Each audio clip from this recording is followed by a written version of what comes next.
What's up, everybody? It's Paul from Boosted Films, and I'm going to try something a little different in this video. This is kind of a commentary over the races at Norway Speedway, the Spectator races that I did on September 1st. So I'm just going to walk through kind of how it went and...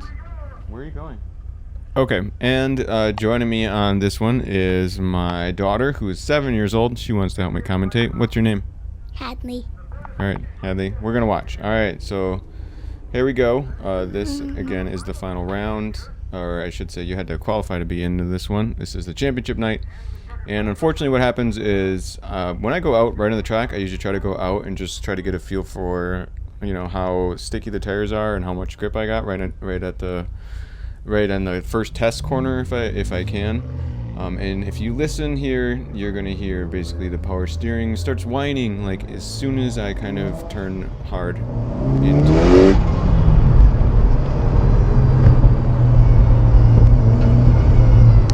So, I know something's wrong already, but this is the championship final night, so I'm like, well, I'm just going to keep running and do what I can. So I'm lining up against this black BMW, another all-wheel drive car.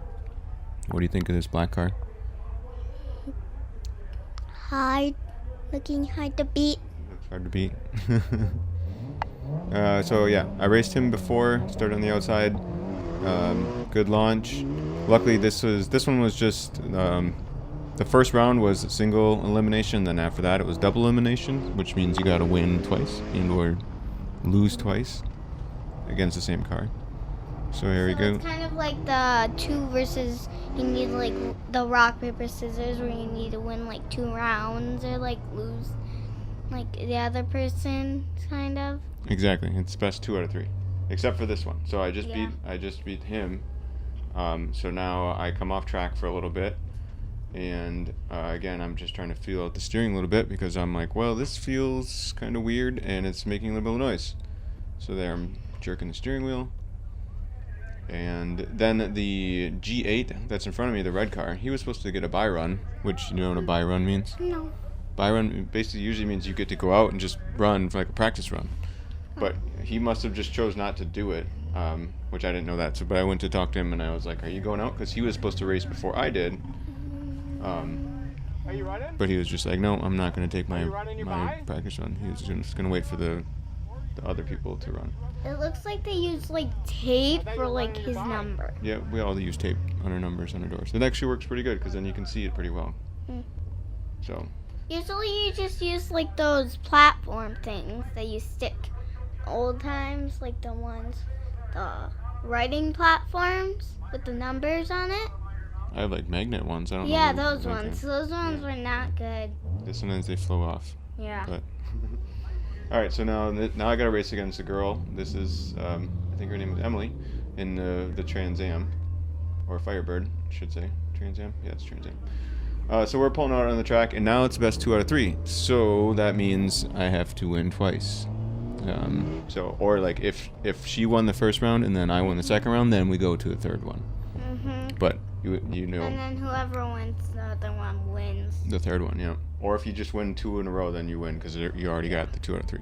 So I knew we were doing 2 out of 3, and I knew I was supposed to be on the outside, but she lined up way to the right outside of the track. So I'm like, well, since it's best 2 out of 3, we're gonna switch spots anyway. I don't care. But then the flagman's like, no, you should be on the outside. I'm like, okay, I'll be way over. So I'm like way on the edge of the track. And look at that sun glare. It was hard to see. Can you even see? There's a flagman right there. You can't even see him. No. Yeah. How many trophies have you so far won? 4? Oh. Doing the Spectator racing? Just 2. 2. Yeah. And then, but the other one was, no, you've won 3. I didn't get one last night. From Shano. You talking about last night? Shano Speedway, and then and this one now. that one, and then you also got the other one from Spectator. The other trophy out there is for a car show. Yeah, the car show one. Yeah, that's not a racing one. And then the other one that also doesn't count, made of car parts. Oh, that one, the made of car parts one doesn't count. Well, that one counts. Kind of. All right, Anyway, so that was the race, and I was smoking. You probably saw it. And like now, I'm like, okay, I got smoke coming out too, and noise, and I'm like, oh great. But I remembered at least it was best 2 out of 3. But I don't. She didn't seem to remember it was best 2 out of 3. So she went off track, and then she's gonna come back on. I could have kind of parked way high like she did to me, but I was like, well, I'm not gonna do that. So I think I parked is a poor term. I staged. You know, it's called staging when you kind of pull up to get ready for a race. Yeah. So now here she comes. You can see her. And now we get to go again, because if she beat me on this run, then we'd have to do a third and final run to determine who the winner was. And you could like see her like while she was driving past, kind of. Just now in the camera. In like the car. Yeah. Now you can see her as I launched. I got a good launch. And again, turning. I think for these 2 races, turning wasn't too bad. But the final, look at that smoke. You can. So what happened too is this line that cracked or whatever, it was basically a hard line that broke. It had power steering fluid and when I checked this when we got home, the fluid was leaking right onto the exhaust. And the exhaust of your car gets really hot, so that's what I think is why it was smoking. What the back sometimes usually smokes, but not like that much. That's true. Yeah, sometimes your car can just smoke a little bit coming out the back, but yeah, because that's like the motor's smoke. Sometimes, yeah. You'll see actually in a little bit when I race against the G8 in a little bit, you'll see he has a lot of smoke coming out the back. And you can see it really good from the top of this video. Number 14 has a whole bunch of like stickers on it that aren't just like the number sticker. Yeah, that one's a real race car. So now I got out of the car and I popped the hood to be like, well, what's going on? Because I knew something was going on. So I took a look under the hood. And obviously nothing actually looked real bad under the hood. I'm like, everything still looks okay engine-wise. I didn't poke my head underneath to see if there was oil leaking until after I was done racing. But that's when I figured out for sure what was kind of going on. But at this point, I'm like, well, the car's still running fine, and it's the last event of the year, so what the heck? I'm just going to run it no matter what. No one told me I couldn't run. Like, I thought if it was smoking bad enough, they'd be like, nope, you can't drive it anymore. So, because obviously I was leaking a little bit of fluid out on the track here.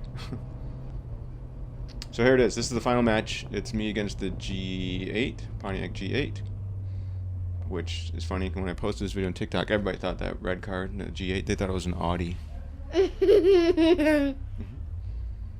So I start on the inside, looks like. He's going to start on the outside. It kind of looks like a normal car, but it's actually not. It is, yeah, it's pretty normal. It looks like a normal car. Except he was running nitrous and it's a little horsepower. But there I had a good launch.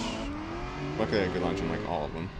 At least you've like changed the parts to like make your cars faster. I did change That's how you're like faster than a lot of like people. Because most of like drivers don't do that. Like do their like car and stuff and move the parts around. Yeah. Or like rearrange it. Some people like. Kind of to make it like faster, but Yeah. most people don't do that. Yeah. Speaking of smoke, he just smoked a lot too out there. He just had a lot of smoke come on. Oh, and something I forgot to commentate about too is usually when I pay attention to my shifting, I'm usually only going first, second, and third gear. But when I was so flustered by the power steering issue that when I raced that Firebird, for whatever reason, I think it was the second race, I shifted into fourth, which was stupid, and I shifted right back into third. So I don't know, my brain was just kind of getting sidetracked by the power steering being a pain. But now, by this point, my thought process is, well, this is the final race. All I need to do is win this race, and then I win the whole thing. So I was like, hold up, please, just one more race.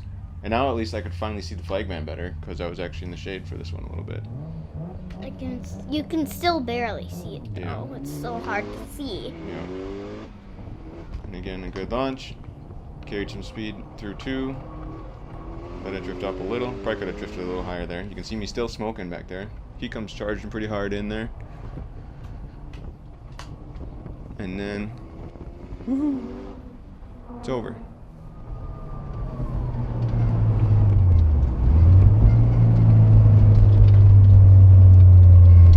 No power steering. I don't know, something's wrong. But of course, I was like, oh, something's wrong. I wasn't really celebrating yet because I knew I was supposed to race this the next day. But I have no power steering. so I was just a little sad and And you were not enjoying the supposed to victory. race that one, The silver one, yeah. the silver one again, but you had to race the other one. Yeah, But at least you have another one, so you can at least race the Shawnee Speedway. totally. Yep. So yeah, since I'm recording this, after everything happened, here's the shot underneath the car. But this is where the line was. This is really hard to get to. Like the power steering rack is at the rack where the rack meets the subframe, so it's really hard to get to, and we couldn't fix it. So I got luckily enough to race the black one. But there we go. I just wanted to commentate a little bit about this video. That's all I got. Thanks for commentating, Hadley. You got anything else to say? No. No. All right. Cool. Thank you. High fives. There you go. I just want to say that domestic violence is never okay. If you or someone you know is experiencing issues with a partner and doesn't feel safe, please visit the website thehotline.org or call 1-800-799-SAFE.